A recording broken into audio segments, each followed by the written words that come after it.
Hezbollah का Israel पर सबसे बड़ा हमला। 4 सैनिकों की मौत से दहला इजराइल।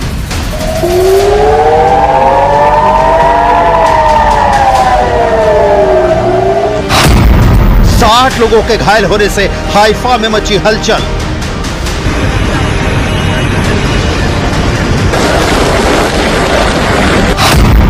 नसरल्लाह मारा गया लेकिन हिजबुल्लाह जिंदा है।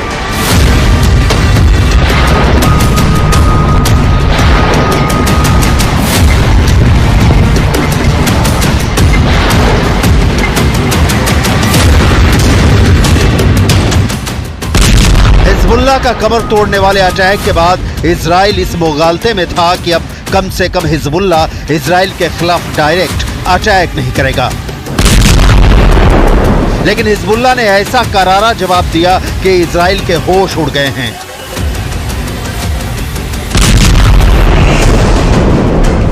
रक्षा मंत्री Yoav Gallant, army chief Herzi Halevi दौरे पर हैं। हिजबुल्लाह ने गोलानी ब्रिगेड के ट्रेनिंग कैंप पर जबरदस्त हमला किया है। हमला इतना जोरदार था कि इजरायली डिफेंस फोर्स के 4 सैनिकों की मौत हो गई। हिजबुल्लाह ने इजराइल पर हमला उस दिन किया जिस दिन अमेरिका ने third missile defence system Israel की सुरक्षा में तैनात करने की घोषणा की। यह हमला किसी रॉकेट या मिसाइल से नहीं बल्कि ड्रोन से किया गया। यह हमला इतना सटीक था कि इजराइल को भी मानना पड़ा कि इस हमले की वजह से उसे भारी नुकसान उठाना पड़ा है। हिजबुल्लाह के छोड़े 2 ड्रोन में से एक को इजराइल के एयर डिफेंस सिस्टम ने इंटरसेप्ट किया यानी रोकने में सफल रहा, लेकिन दूसरा drone Golani brigade training base पर तबाही मचाने में कामयाब रहा।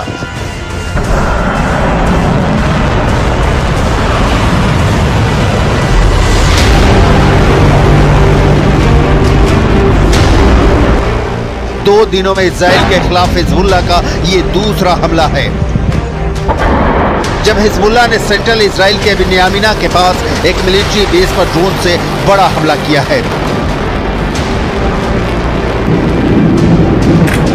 इजरायली मीडिया रिपोर्ट में कहा गया है कि इसने बेस के अंदर एक डाइनिंग हॉल को निशाना बनाया था। यह हमला उस वक्त हुआ जब इजराइल के सैनिक खाना खा रहे थे। कहा जा रहा है कि ड्रोन के आने के पहले कोई सायरन नहीं बजा था, जिससे सैनिकों को सुरक्षित होने का मौका नहीं मिला।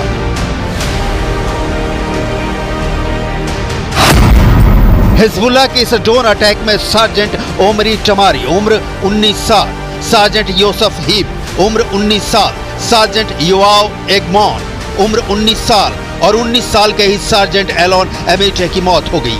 ये सभी गोलानी ट्रेनिंग बेस पर तैनात थे। जंग की शुरुआत से ही इजरायल यूएवी के खतरे का सामना कर रहा है। बिन्यामिना मिलिट्री कैंप जहां पर ड्रोन अटैक हुआ वो लेबनान की सीमा से महज 65 किलोमीटर दूर ही है। आईडीएफ ने अपनी शुरुआती जांच रिपोर्ट में पाया है कि ये दोनों ड्रोन समुद्र की सीमा के रास्ते इजरायल में घुसे।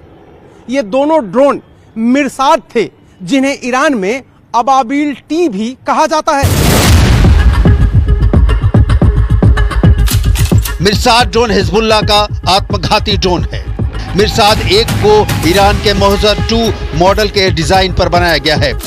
इसमें हिजबुल्लाह के लिए थोड़े संशोधन किए गए हैं। ये ड्रोन 40 किलोग्राम तक विस्फोटक ले जा सकता है। इसकी अधिकतम गति 370 किलोमीटर प्रति घंटा है और इसकी रेंज 120 किलोमीटर तक हमला करने की है।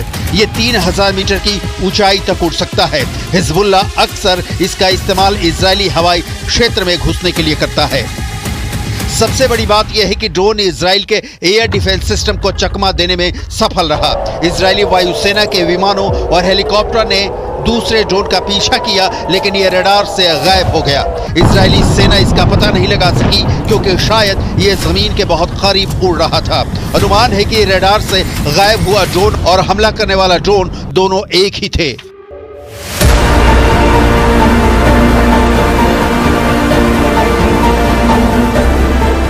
फिलहाल इजरायली सेना इसकी जांच कर रही है।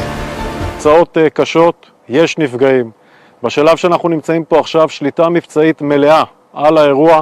כל הנפגעים פונו לבתי החולים. אנחנו עכשיו עסוקים בליצור קשר עם משפחותיהם. כל החיילים בבסיס הונחו להתקשר הביתה ולעדכן את משפחותיהם שהם בסדר. कोई सायरन भी नहीं बजा, जिसकी आवाज हमला होने के बाद हाइफा शहर की सड़कों पर सुनाई पड़ रही है। लिहाजा सैनिकों को संभलने का मौका भी नहीं मिला। जिस बिन्यामिन मिलिट्री बेस पर गोलानी ब्रिगेड को हिजबुल्लाह ने टारगेट किया, उसकी डिटेल भी देखिए। गोलानी ब्रिगेड इजरायली पैदल सेना का ही हिस्सा है। इसका गठन 28 फरवरी 1948 को हुआ था, जब ऊपरी गलील में लेबानोनी ब्रिगेड को 2 छोटे ब्रिगेड में विभाजित किया गया था। ये आईडीएफ में सबसे अधिक सुसज्जित ग्राउंड सेना इकाइयों में से एक है। इस ब्रिगेड को ग्राउंड ऑपरेशन को अंजाम देने के लिए जाना जाता है। 1948 के अरब इजरायली युद्ध के बाद गोलानी ब्रिगेड ने 1950 के दशक में कई ऑपरेशनों को अंजाम दिया। इजराइल पर ताजा हमले ने यह क्लियर कर दिया है कि इजराइल के इस दावे में 100% सच्चाई नजर नहीं आ रही है कि उसने हिजबुल्लाह के सारे टॉप कमांडर मार गिराए हैं और हिजबुल्लाह के ठिकानों पर लगातार हमले कर उसे करीब करीब ध्वस्त कर दिया है। इस बीच इजराइल में ईरान किस तरह से एक्टिव है, ग्राउंड जीरो से ताजा रिपोर्ट भी देख लीजिए। ईरान के लिए काम करने के शक में एक पति पत्नी को तेल अवीव में पकड़ा गया। इनको इजराइल के बड़े अधिकारियों को जान से मारने की जिम्मेदारी सौंपी गई थी।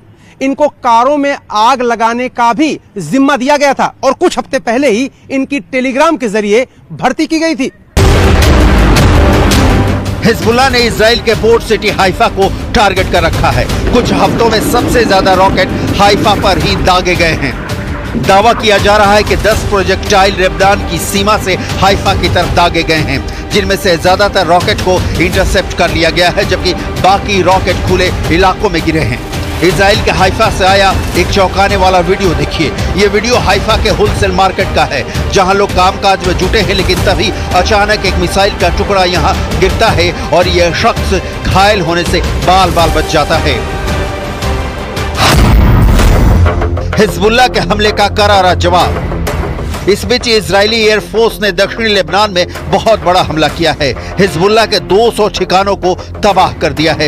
इन ठिकानों में launchers, anti tank launching position, military building और हथियार डिपो को टारगेट किया गया है। ये तस्वीर लेबनान के नबातीह की है, जहां कमर्शियल मार्केट पर भीषण हमला किया गया है। दक्षिणी लेबनान के नबातीह में भयानक तबाही हुई है। शहर में दूर दूर तक कोई नहीं दिखाई दे रहा है। सिर्फ तेज रफ्तार गाड़ियां और इजराइल के हमलों का बारूद सड़कों पर देखा जा सकता है। नबातीह दक्षिण लेबनान का एक बेहद अहम शहर है, लेकिन अब यह शहर किसी शमशान में तब्दील हो चुका है। लेबनान के नबातीह में जबरदस्त बमबारी हुई है। न्यूज़ 18 संवाददाता रिफत इस वक्त उसी इलाके में हैं। कैसा है नबातीह का हाल, आपको दिखाते हैं। नबातीह बहुत ही अहम शहर है साउथ बेरूत में, और ये बॉर्डर के साथ का एरिया है, और अभी भी ऊपर से जो है वो इजरायली ड्रोन घूम रहे हैं। मैं पूरी तरह से दिखाने की कोशिश करूंगा कि क्या कुछ तबाह हुआ है। ये नबातीह का एरिया है और नबातीह एक बड़ा मार्केट है, और इस मार्केट में अब हर तरफ से बर्बादी हुई है। यहाँ आप मुश्किल से ही किसी शख्स को देखेंगे। सारे लोग यहाँ से निकल चुके हैं, सिर्फ कुछ रेस्क्यू ऑपरेशन वाले लोग हैं। बाकी ये आप देख सकते हैं यहाँ पे क्या है हाल। सब कुछ यहाँ पे तहस नहस हो गया है। गाड़ियाँ, ये स्ट्रीट्स और ये सब तबाह हो गया है। ये देखिए, लेबनान का विध्वंस तय दिख रहा है, लेकिन इजराइल पर हिजबुल्लाह ने जिस तरह से हमला किया है, उसने सारे सवाल खड़े कर दिए हैं कि इजराइल इस इंतजार में बैठा है कि वो ईरान के खिलाफ पलटवार करेगा। और आलम यह है कि ईरान के प्रॉक्सी हिजबुल्लाह के हमले से ही इजराइल खुद को सुरक्षित नहीं रख पा रहा।